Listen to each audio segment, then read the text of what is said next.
Have you ever heard of an old PC game called The Theatre? Yeah, I didn't think so. Probably because many people say it doesn't even exist.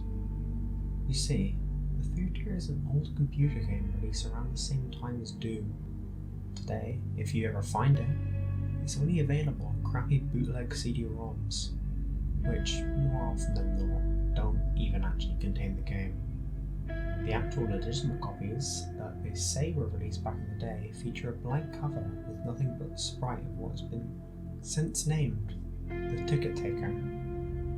He is a simply but poorly drawn, pixelated Caucasian bald man with large red lips, wearing a red vest over a white shirt and black pants.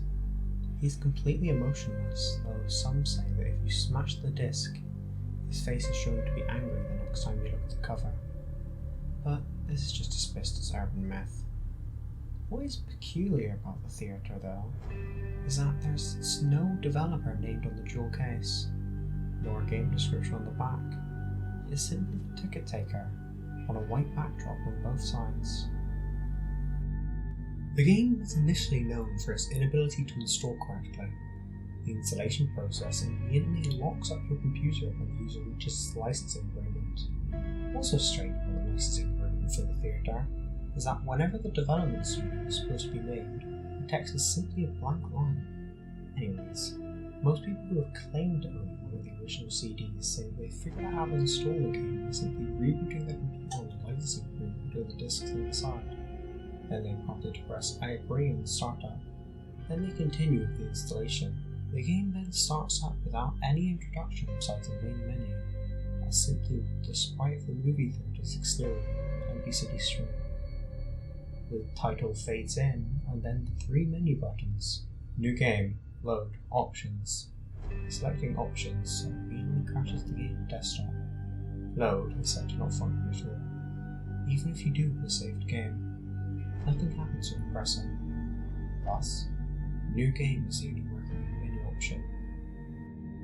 Once it's selected, you are in the first person view. You are standing in an empty movie theatre lobby, with the exception of the ticket taker standing in front of a dark hallway, which one can only assume leads to the theatres themselves. There's nothing to do but look at the poorly drawn, mostly illegible movie posters and approach the ticket taker. Once the player moves towards the ticket taker, a very low quality sound clip plays, saying, "Thank you, please enjoy the movie," along with a speech box saying the same thing.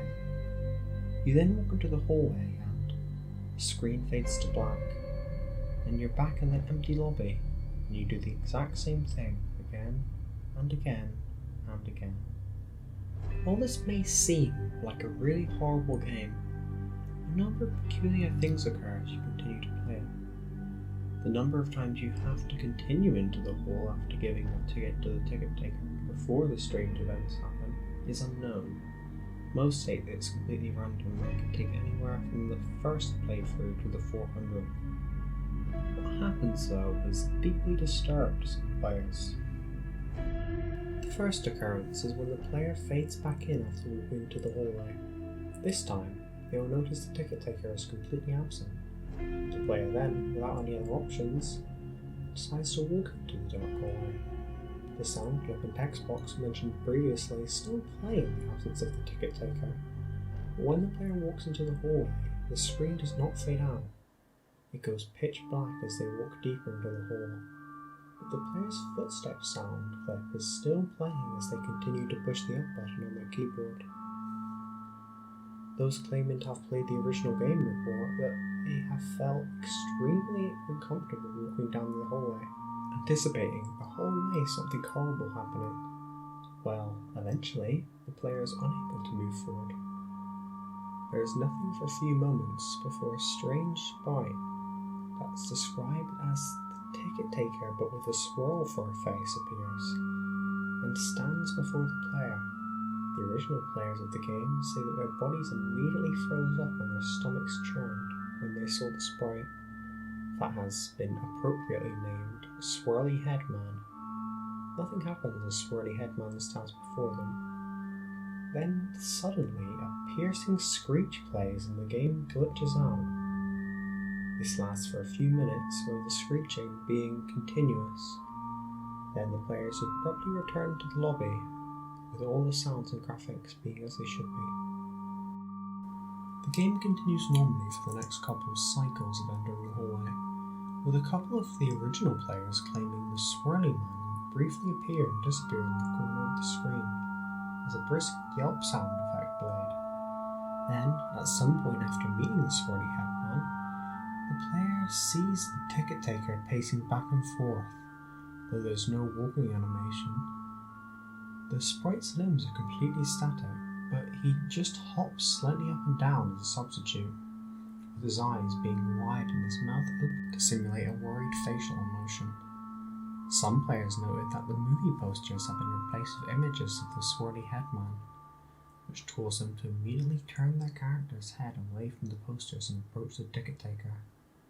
Then another different, low-quality sound clip plays, but the speech box contains nothing but corrupted characters that cause whatever text would have been there in the box to be completely illegible. Due to the extremely low quality of the sound, it is debated by players what exactly the ticket taker says at this point, though it is widely agreed he says, "Never reach the other levels."